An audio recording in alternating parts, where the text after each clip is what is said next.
Who in their right mind believes that Tulsi Gabbard found some sort of secret evidence that 5 different investigative bodies, including the Senate, the House, intelligence community, special prosecutors, and the Department of Justice all missed?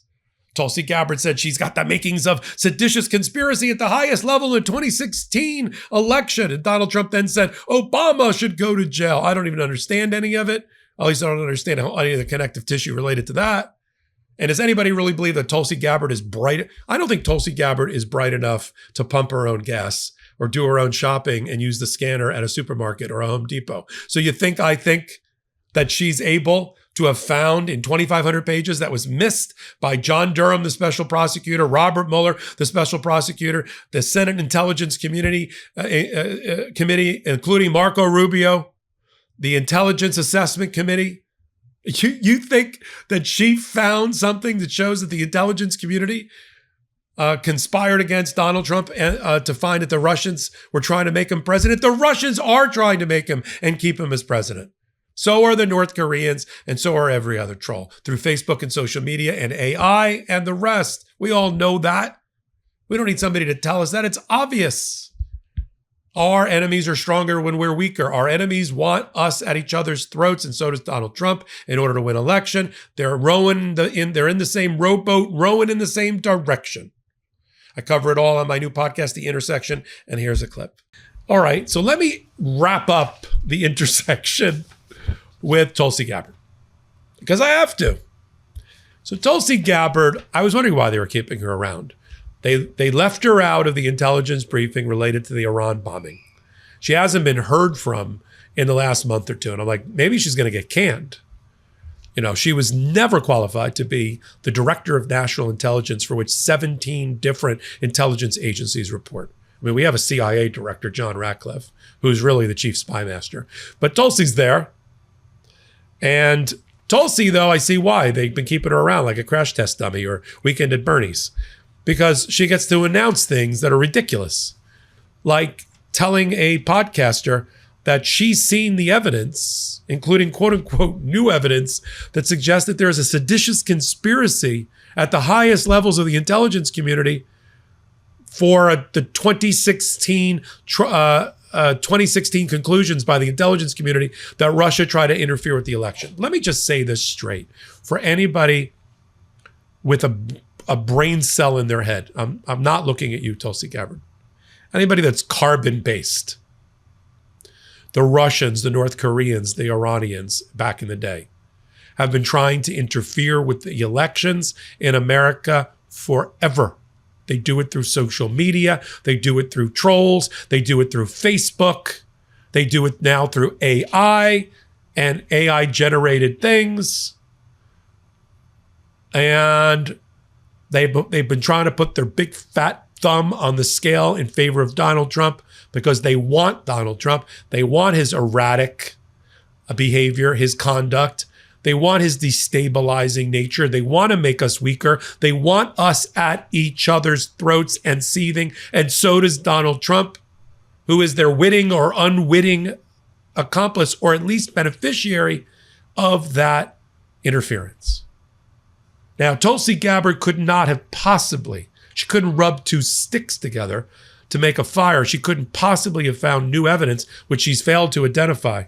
Let me remind everybody, or tell you up front firsthand now, the whether Russia colluded with Donald Trump or acted in a way to get him elected that he willingly accepted, which is really the way to think about it, that has been evaluated by the 2019 Mueller report, the 2019 Inspector General's report about the Mueller report, the 2020 Bipartisan Senate Intelligence Committee report, the intelligence community assessment, which was adopted by Senator Marco Rubio and 5 other senators on the Intelligence Committee. And I'm not done. The 2023 John Durham special counsel appointed by Donald Trump report, there's over 2,500 pages of information. And Tulsi Gabbard announces today, while Donald Trump is embroiled in the pedophilia, rape, conspiracy cover-up, today she decides she found something she won't identify that suggests seditious conspiracy, the highest level of conspiracy, that was missed by all of these reports and investigators and prosecutors? That's pretty thin gruel, as one local media outlet called it. But it's just the distraction machine, right? Whenever Donald Trump needs to distract from a bad news story that's terrible for him politically, he hits a button and they start activating, other shiny objects and squirrels to chase. Epstein files released 60,000 pages of Martin Luther King Jr. assassination files.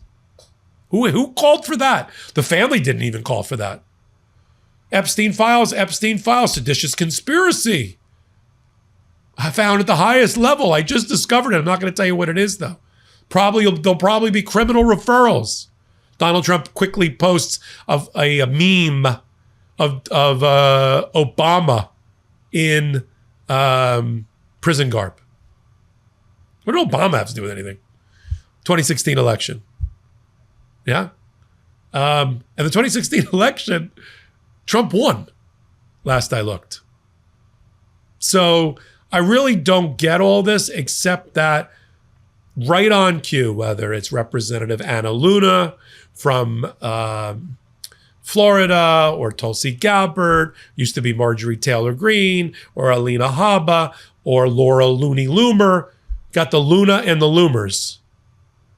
Right-wing media, Charlie Kirk, Jack Posobiec, they all go into the rapid response for 47 mode, just churning out propaganda that I then have to catch, discuss, break apart, and do an explainer on, which I'm happy to do it, on shows like The Intersection. Welcome back, The Intersection. You know why we call it that. I sit at that intersection every hour, every day. And you can help that podcast, which is about 6 months in the making. It used to be called Popok Live, by the way. We changed the name. It's now a full-blown podcast. You can find it on wherever you get your podcast from, The Intersection, over on Apple Pod. Leave a comment, leave a 5-star review. I read the comments. I read the 5-star reviews. That helps. Tell your friends about us. Download that. Come over to the YouTube. Watch us on Tuesday nights at 8 p.m. on the Midas Touch Network. Free versions of this on Substack for Legal AF. And then, of course, Legal AF, the YouTube channel, needs some loving too. Come over there and hit the subscribe button. 12 new videos every day. So until my next report, I'm Michael Popok. I'm Michael Popok, and I got some big news for our audience. Most of you know me as the co-founder of Midas Touch's Legal AF and the Legal AF YouTube channel, or as a 35-year national trial lawyer. Now, building on what we started together on Legal AF, I've launched a new law firm, the Popok Firm, dedicated to obtaining justice through compassionate and zealous legal representation. At the Popok Firm, we are focused on obtaining justice for those who have been injured or damaged by a life-altering event, by securing the highest dollar recoveries. I've been tirelessly fighting for justice for the last 35 years, so my own law firm organically building on my Legal AF work just feels right. And I've handpicked a team of top-tier trial fighters and settlement experts throughout all 50 states known as big auto injury attorneys who have the know-how to beat heartless insurance companies, corporations, government entities, and their attorneys. Big Auto's attorneys working with my firm are rock stars in their respective states, and collectively responsible for billions of dollars in recoveries. So if you or a loved one have been on the wrong side of a catastrophic auto, motor vehicle, rideshare, or truck accident, suffered a personal injury, or been the victim of medical malpractice, employment harassment or discrimination, or suffered a violation of your civil and constitutional rights, then contact the Popok Firm today at 1-877-POPOK-AF or by visiting my website at www.thepopokfirm.com and fill out a free case evaluation form. And if we determine that you have a case and you sign with us, we don't get paid unless you do. The Popok Firm, fighting for your justice every step of the way.